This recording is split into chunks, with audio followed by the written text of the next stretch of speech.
ನಮಸ್ತೆ, ನಾನು ಜ್ಯೋತಿ. ಇವತ್ತು ಬೆಳಿಗ್ಗೆ ಒಂದು ಸ್ಪೆಷಲ್ ದೋಸೆಯನ್ನು ಮಾಡ್ತಾ ಇದ್ದೀನಿ. ಆ ರೆಸಿಪಿಯನ್ನು ನಿಮ್ಮ ಜೊತೆ ಶೇರ್ ಮಾಡ್ಕೊಳ್ತಾ ಇದ್ದೀನಿ. ತುಂಬ ಹೆಲ್ದಿಯಾಗಿರೋದು. ನಿಮಗೆಲ್ಲ ಈ ಒಂದು ಸೊಪ್ಪು ಗೊತ್ತಾಗ್ತಾ ಇದೆಯಾ? ಇದು ಒಂದೆಲ್ಗ ಸೊಪ್ಪು ಅಂತ ಹೇಳಿ. ನನಗಿಲ್ಲಿ ಬೇರೆ ಕಡೆ ಎಲ್ಲ ಹಾಕಿದರೆ ಕಳೆಗೆ ಅದು ಸರಿಯಾಗಿ ಬರ್ತಾನೆ ಇರಲಿಲ್ಲ. ಹಾಗಾಗಿ ಇಲ್ಲಿ ತುಳಸಿ ಕಟ್ಟೆಯಲ್ಲೇ ಹಾಕಿದ್ದೆ ನಾನು. ಈ ಸೊಪ್ಪನ್ನು ನೋಡಿರ್ತೀರಾ. ಇದು ತುಂಬ ಒಳ್ಳೆಯದು. ಮಕ್ಕಳಿಗಂತೂ ನೆನಪಿನ ಶಕ್ತಿ ವೃದ್ಧಿ ಮಾಡೋಕ್ಕೆ ತುಂಬ ಒಳ್ಳೆಯದು ಅಂತ ಹೇಳ್ತಾರೆ. ಬಟ್ ಏನಪ್ಪ ಅಂದರೆ ಮಕ್ಕಳು ಚೆನ್ನಾಗಿ ಓದಿದ್ದೆಲ್ಲ ನೆನ್ಪಿಟ್ಕೊಳ್ಳಿ ಅಂತ ಹೇಳಿ ನಾವೇನೋ ಇದನ್ನೆಲ್ಲ ತಿನ್ನಿಸ್ತೀವಿ ಮಕ್ಕಳಿಗೆ. ಬಟ್ ಮಕ್ಕಳು ಬೇಡದೇ ಇರೋ ವಿಚಾರನೆಲ್ಲ ಚೆನ್ನಾಗಿ ನೆನ್ಪಿಟ್ಕೋತಾರೆ, ಬೇಕಾಗಿರೋದನ್ನೇ ನೆನ್ಪಿಟ್ಕೊಳ್ಳೋದಿಲ್ಲ.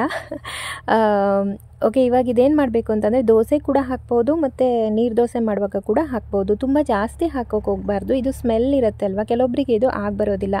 ಹಾಗಾಗಿ ನಾನೇನು ಮಾಡ್ತೀನಿ, ಒಂದು ಸ್ವಲ್ಪ ಕಲರ್ ಬರೋ ರೀತಿ ಅಷ್ಟೇ ಹಾಕ್ತೀನಿ. ನಾನು ಕುಯ್ಕೊಬಂದಲ್ವ ಅದನ್ನು. ಮತ್ತು ಇದು ಡೈರೆಕ್ಟಾಗಿ ನೀವು ಮಿಕ್ಸರಿಗೆ ಹಾಕಬಾರ್ದು. ಅದು ಬಳ್ಳಿ ಥರ ಇರುತ್ತಲ್ವ, ಅದು ಆ ಹಲ್ಲಿಗೆ ಸುತ್ಕೊಂಡ್ಬಿಡುತ್ತೆ, ಅದು ಬೀಸೋಕ್ಕೆ ಆಗಲ್ಲ. ಹಾಗಾಗಿ ಈ ರೀತಿ ಸ್ವಲ್ಪ ಚಿಕ್ಕದಾಗಿ ಕಟ್ ಮಾಡಿ ಹಾಕಬೇಕು. ಆ್ಯಕ್ಚುಲಿ ನನಗೂ ಕೂಡ ಆರಾಮಿಲ್ಲಾಗಿತ್ತು. 1-2 ದಿನ ನನಗೆ ತುಂಬ ಸುಸ್ತಾಯಿತು. ನಾನು ಲಾಸ್ಟ್ ವೀಡಿಯೋದಲ್ಲಿ ಹೇಳಿದ್ದೆ, ಗ್ಯಾಸ್ಟ್ರಿಕ್ ಎಲ್ಲ ಆಗಿ ಸ್ವಲ್ಪ ಇದಾಯಿತು, ನನಗೆ ಸಮಸ್ಯೆ ಆದಂಗೆ ಆಯಿತು. ಊಟ ತಿಂಡಿ ಎಲ್ಲ ಕರೆಕ್ಟಾಗೇ ಮಾಡಿದ್ದೆ, ಬಟ್ ಯಾಕೋ ಗೊತ್ತಿಲ್ಲ.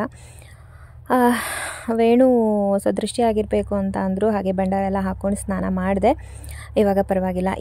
ಇವತ್ತು ಸೋಮವಾರ. ಆ್ಯಕ್ಚುಲಿ ನಾನು ಆರಾಮಾಗಿದ್ದೀನಿ. ಇವಾಗ ವರ್ಕ್ ಕೂಡ ಸ್ಟಾರ್ಟ್ ಮಾಡಬೇಕು. ಸ್ಟಿಚಿಂಗ್ ಕೆಲಸ ತುಂಬ ಅಂದರೆ ತುಂಬ ಇದೆ.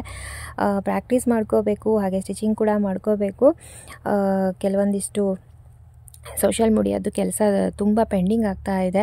2 ದಿನ ಮಲ್ಕೊಂಡೆ ಅಂತಂದರೆ ಎಲ್ಲ ಕೆಲಸ ನಂಗೆ ಪೆಂಡಿಂಗ್ ಆಗಿಬಿಡುತ್ತೆ. ಇವತ್ತು ಬೆಳಿಗ್ಗೆ ನಾನು ಇದು ನೀರು ದೋಸೆ ಮಾಡಿದೆ ಅಲ್ವಾ, ಹಾಗೆ ಬೀಟ್ರೋಟ್ ಒಂದು ಸ್ವಲ್ಪ ಇತ್ತು, ಅದನ್ನು ಪಲ್ಯ ಮಾಡೋಣ ಅಂತ ಪಲ್ಯ ಮಾಡ್ತಾಯಿದ್ದೀನಿ. ಬಟ್ ಈ ಪಲ್ಯ ಏನಪ್ಪ ಅಂದರೆ ನಾನೇ ತಿನ್ನಬೇಕು ಜಾಸ್ತಿ, ಯಾಕೋ ಗೊತ್ತಿಲ್ಲ. ವೇಣು ಮತ್ತು ಪೃಥ್ವಿ ಇತ್ತೀಚೆಗೆ ಬೀಟ್ರೋಟ್ ಪಲ್ಯ ಮೊದಲೆಲ್ಲ ಚೆನ್ನಾಗಿ ತಿನ್ನೋರು. ಚಪಾತಿ ಜೊತೆ ಆದರೆ ತಿಂತಾರೆ, ದೋಸೆ ಜೊತೆ ಆದರೆ ತಿನ್ನೋಕ್ಕೆ ಹೋಗೋದಿಲ್ಲ.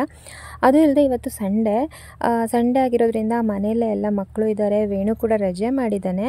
ಅವನಿಗೆ ಇವತ್ತು ಸ್ವಲ್ಪ ಮನೆ ಕಡೆದೇ ಕೆಲಸ ಮಾಡ್ಕೋತೀನಿ ಅಂತ ಇದ್ದಾನೆ. ನನ್ನ ಮಷಿನೆಲ್ಲನೂ ಅದು ಫಿಟ್ಟಿಂಗ್ ಮಾಡಬೇಕಲ್ವ, ಈಗ ಅವೆಲ್ಲ ಕರೆಂಟಿಂದ ಓಡಿಸೋದು ನಾನೀಗ.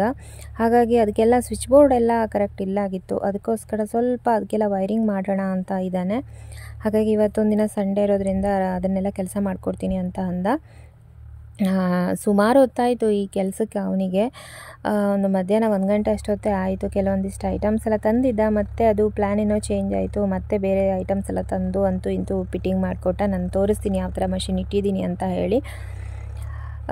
ಇವಾಗ ಇನ್ನೇನು, ಇವತ್ತು ಪೂಜೆ ಕೂಡ ಹಾಗೆ ಪೃಥ್ವಿ ಹತ್ರನೇ ಮಾಡಿಸಿದ್ದೆ, ಬೆಳಿಗ್ಗೆನೇ ಮಾಡಿಸಿದ್ದೆ. ಬಟ್ ನಾನು ಬ್ರಾಹ್ಮಿ ಮುಹೂರ್ತದಲ್ಲಿ ಇವತ್ತು ಎದ್ದೇಳಲಿಲ್ಲ. ನನಗೆ ಸ್ವಲ್ಪ ಅಂದರೆ ಹುಷಾರಿರಲಿಲ್ಲ, ಅದಕ್ಕೋಸ್ಕರ ಬೆಳಿಗ್ಗೆ ಎದ್ದೇಳೋಕೆ ಆಗ್ತಾ ಇರಲಿಲ್ಲ, ನನಗೆ ನರ್ವಸ್ನೆಸ್ ಇತ್ತು. ಹಾಗಾಗಿ ಪೃಥ್ವಿ ಹತ್ರ ಬೆಳಿಗ್ಗೆ 8:30 ಅಷ್ಟೊತ್ತಿಗೆ ಪೂಜೆ ಮಾಡಿಸಿದೆ. ಅವ್ನ ಕೆಲಸ ಎಲ್ಲ ಮುಗಿಸ್ಕೊಬಂದ. ನಾನು ತಿಂಡಿ ರೆಡಿ ಮಾಡ್ತಾಯಿದ್ದೆ. ನೆಲ ಒರೆಸಿ ಪೂಜೆಗೆ ಬಾಗಿಲಿಗೆಲ್ಲ ರಂಗೋಲಿ ಅವೆಲ್ಲ ಹಾಕ್ಕೊಟ್ಟಿದ್ದೆ. ಇನ್ನು ಉಳಿದು ಪೂಜೆ ಇದೆಲ್ಲ ಅವನಿಗೆ ಹೇಳ್ಕೊಡ್ತಾ ಹೋದೆ. ಅವ್ನು ಮಾಡಿ ಮುಗಿಸಿದ್ದ. ಆನಂತರ ಎಲ್ಲರೂ ತಿಂದುಬಿಟ್ಟು ನೆಕ್ಸ್ಟ್ ನಮ್ಮ ಕೆಲಸಕ್ಕೆ ಹೋದ್ವಿ. ಈ ರೀತಿಯಾಗಿ ನನ್ನ ಮಷಿನೆಲ್ಲ ಫಿಟ್ಟಿಂಗ್ ಮಾಡ್ಕೊಂಡಿದ್ದೀನಿ. ಅಂದರೆ ಇಲ್ಲಿ ಟಿ ವಿ ಇತ್ತು, ಈ ಟಿ ವಿನ ತೆಗೆದು ಬೇರೆ ಕಡೆ ಪ್ಲೇಸ್ ಮಾಡಬೇಕು ಅಂತ ಅಂದ್ಕೊಂಡ್ವಿ. ಬಟ್ ಅದು ಕರೆಕ್ಟಾಗಿ ಬರಲಿಲ್ಲ. ಹಾಗಾಗಿ ಮತ್ತು ಅಲ್ಲೇ ಇಟ್ವಿ. ನೆಕ್ಸ್ಟು 3 ಮಷಿನನ್ನ ಈ ಥರ ಜೋಡಿಸಿ ಇಟ್ಕೊಂಡಿದ್ದೀನಿ. ವರ್ಕಿಗೂ ನಂಗೆ ಈಸಿ ಆಗುತ್ತೆ. ಮತ್ತು ರಾಮ್ ಇರೋದ್ರಿಂದ ಅವನಿಗೆ ತಲೆಗಿಲೆಗೆ ಜಪ್ಪಾರ್ದು, ಮತ್ತು ಅವನಿಗೆ ಸ್ವಲ್ಪ ಸೈಕಲ್ ಓಡಿಸೋದು, ಮನೆ ಒಳಗಡೆನೇ ಎಲ್ಲ ಆಟ ಆಡ್ಕೊಂಡಿರ್ತಾನಲ್ವ, ಅವನಿಗೆ ಪ್ರಾಬ್ಲಮ್ ಆಗಬಾರ್ದು ಅಂತ ಈ ರೀತಿಯಾಗಿ ಜೋಡಿಸಿ ಇಟ್ಕೊಂಡಿದ್ದೀನಿ. ಇದು ನನ್ನ ಜಿಗ್ಜಾಗ್ ಮಷೀನು. ಇದು ನಾನು ಸ್ಟಿಚ್ ಮಾಡೋದು ನಾರ್ಮಲ್ ರೈಡರ್ ಮಷೀನು, ಇದು ಹೈ ಸ್ಪೀಡ್ ಮಷೀನು. ಇವಾಗ ಸ್ಟಿಚ್ ಮಾಡಬೇಕು, ಹಾಗಾಗಿ ಸ್ಟಿಚಿಂಗಿಗೆ ಕೂತ್ಕೊಂಡಿದ್ದೀನಿ. ಇನ್ನೊಂದು ಅಂದರೆ ಹೊಸ ಮಷಿನ್ ಯಾರಾದರೂ ತೊಗೊಂಡ್ರಿ ಅಂತ ಅಂದರೆ ಅವ್ರಿಗೆ ನನ್ನ ಕಡೆಯಿಂದ ಒಂದು ಸಜೆಷನ್ ಏನಪ್ಪ ಅಂತ ಅಂದರೆ, ಫಸ್ಟು ಕೆಲವೊಂದಿಷ್ಟು ಮಷಿನ್ಗಳು ತುಂಬ ಪ್ರಾಬ್ಲಮ್ ಕೊಡುತ್ತೆ. ನನ್ನ ಎಂಬ್ರಾಯ್ಡ್ರಿ ಮಷಿನ್ ಕೂಡ ಹಾಗೆ ಇವಾಗ ಸ್ಟಾರ್ಟ್ ಆಗಿದೆ. ಆ್ಯಕ್ಚುಲಿ ಅದು ಪ್ರಾಬ್ಲಮ್ ಅಲ್ಲ, ಅದು ಸೆಟ್ ಆಗಬೇಕಾಗತ್ತೆ. ಸೆಟ್ ಆಗೋ ತನಕ ಅವು ಹಾಗೆ ನಮಗೆ ಪ್ರಾಬ್ಲಮ್ ಕೊಡ್ತಾನೆ ಇರುತ್ತೆ. ಮೊನ್ನೆ ಥ್ರೆಡ್ ಸಿಕ್ಕಾಕಂತೂ ಅದನ್ನೆಲ್ಲ ತೆಗಿಯೋ ಅಷ್ಟೊತ್ತಿಗೆ ಅದು ಸುಮಾರು ಹೊತ್ತಾಯಿತು. ನಂತರ ನಂಗೆ ಹುಷಾರಿಲ್ಲ ಆಯಿತು. ಇನ್ನು ಪ್ರಾಕ್ಟೀಸಿಗೆ ಕೂತ್ಕೊಳ್ಳೋಕ್ಕೆ ಟೈಮ್ ಸಿಗ್ತಾ ಇಲ್ಲ. ಹಾಗಾಗಿ ಅದನ್ನೆಲ್ಲ ಸರಿ ಮಾಡಿ ಇಟ್ಟಿದ್ದೀನಿ. ಮತ್ತು ಆಯಿಲ್ ತುಂಬ ಜಾಸ್ತಿ ಅದಕ್ಕೆ ಹಾಕ್ತಾ ಇರಬೇಕು. ಜಾಸ್ತಿ ಅಂದರೆ ಏನು, ದಿನಕ್ಕೆ 2 ಸಲ ನಾವು ಏನು ರನ್ ಮಾಡ್ತೀವಲ್ವ ಆ ಟೈಮಿಗೆಲ್ಲ ಹಾಕ್ತಾನೆ ಇರಬೇಕು. ಅದು ಒಂದು ಸ್ವಲ್ಪ ಫ್ರೀ ಆಗೋ ತನಕ 1 ತಿಂಗಳು ಬೇಡ, 15 ದಿನ ಆದರೂ ನೀವು ಕಂಟಿನ್ಯೂ ಕರೆಕ್ಟಾಗಿ ಓಡಿಸ್ತೀರಾ ಅಂತಂದರೆ ಒಂದು 15 ದಿನನಾದ್ರು ಬೇಕು ಅದಕ್ಕೆ. ಯಾವುದೇ ನೀವು ಹೊಸ ಮಷಿನ್ ತೊಗೊಳ್ಳಿ, ಒಂದೇ ಸಲ ಅದು ಸೆಟ್ ಆಗಲ್ಲ. ಸೆಟ್ ಆಗೋಕ್ಕೆ ಒಂದು ಸ್ವಲ್ಪ ಟೈಮ್ ಅಂತ ತೊಗೊಳುತ್ತೆ, ಓಕೆನಾ. ಅದಕ್ಕೆ ನೀವು ಭಯಪಟ್ಟು ಅವರು ಮಷಿನೇ ಸರಿ ಇಲ್ಲ ಅಂತ ಹೇಳಿ ಟೆನ್ಷನ್ ಮಾಡ್ಕೊಳ್ಳೋ ಅವಶ್ಯಕತೆ ಇಲ್ಲ. ನನ್ನ ಫಸ್ಟ್ ಎಲ್ಲ ಹೊಸ ಮಷಿನಿಗೆ, ಈಗ ಈ ಮಷಿನ್ ಕೂಡ ಹಾಗೆ, ಇದು ಹೊಸದು ತಂದಾಗ ಸ್ವಲ್ಪ ಪ್ರಾಬ್ಲಮ್ ಕೊಡ್ತಾ ಇತ್ತು. ಆನಂತರ ಇದ್ರ ವರ್ಕ್ ಅಂದರೆ ಅಷ್ಟು ಸ್ಮೂತ್ ಆಗಿದೆ, ಇನ್ನೂ ತನಕ ಏನೂ ತೊಂದರೆ ಬಂದಿಲ್ಲ ಇದು. ಹಾಗಾಗಿ ಸೆಟ್ ಆಗೋ ತನಕ ಅದು ಪ್ರಾಬ್ಲಮ್ ಕೊಡ್ತಾನೆ ಇರುತ್ತೆ.